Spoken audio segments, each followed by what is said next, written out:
In 1988, at the absolute peak of her late-night TV fame, when her name was synonymous with Halloween, her image plastered on lunchboxes, comic books, and every teenager's bedroom wall, Cassandrapeterson did the unthinkable. She stepped out of the television screen, slipped into a gown so black it seemed to swallow light, and delivered Elvira, Mistress of the Dark, a film that wasn't just a vehicle for her iconic persona, but a full-throated fishnet-clad manifesto on female autonomy, small-town hypocrisy, and the radical act of being unapologetically yourself in a world desperate to shrink you. Directed by Saturday Night Live veteran James Signorelli and co-written by Peterson herself, a rare feat for a female star in the 80s, the film opens not with monsters or mayhem, but with frustration. Elvira, dazzling as ever as she hosts her Los Angeles horror show, is trapped. Her boss is a sleaze, the station wants her toned down, and her dream of a Las Vegas stage spectacular remains just out of reach until fate intervenes in the form of a letter from a lawyer. Her great-aunt Morgana has died, leaving her part of an estate in Falwell, Massachusetts. To Elvira, it sounds like a golden ticket, riches, freedom, the cash to finally launch her Vegas act. But when she rolls into town in her macabre, that wing-finned Cadillac, the reality is for stranger. Instead of a fortune, she inherits a creaky Gothic mansion on the edge of a puritanical hamlet where fun is frowned upon. Like a mortal sin, a sassy poodle she renames Gunk, and a dusty recipe book that turns out to be a centuries-old spellbook passed down through her bloodline, and now the object of obsession for her sinister great-uncle Vincent, a warlock played with D. Alicious Menace by William Morgan Shepherd, who will stop at nothing to claim its dark powers for himself.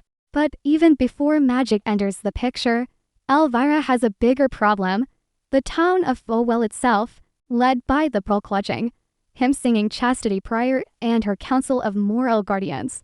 The community sees Elvira not as a grieving niece, but as a corrupting force, her cleavage a scandal, her confidence a threat, her very existence a challenge to their rigid, repressed way of life. And yet, the town's teenagers, they adore her, they flock to her side, drawn to her rebellion, her humor, her refusal to conform, and Elvira, ever the showgirl, leans in.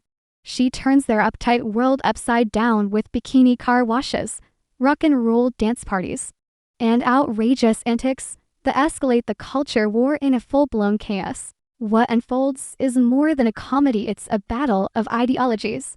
The free-spirited, sex-positive mistress of the dark versus the fear-driven enforcers of good morals, with Elvira using wit, charm, and eventually a few well-chosen spells to dismantle their control. One double entendre at a time. The film's genius lies in its duality.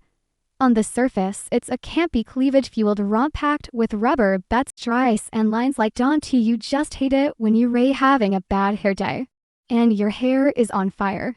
But beneath the fishnets and farce is a quietly revolutionary story about a woman who refuses to be shamed for her body, her ambition, or her intelligence. She doesn't need a man to save her. She doesn't apologize for her sexuality.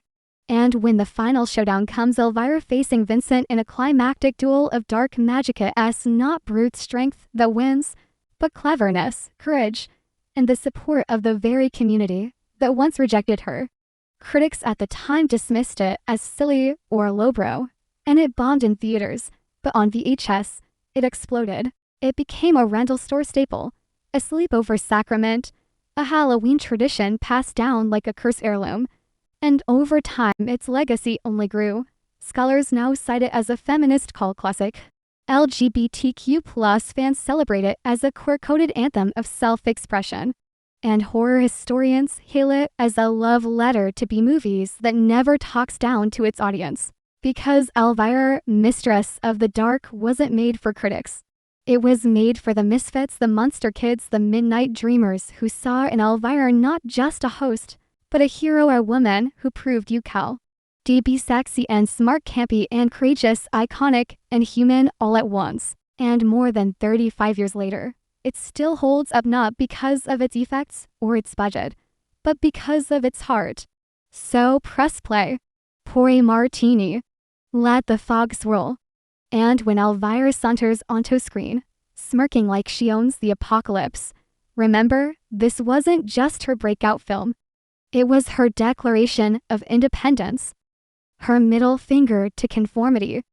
Her spell cast over generations.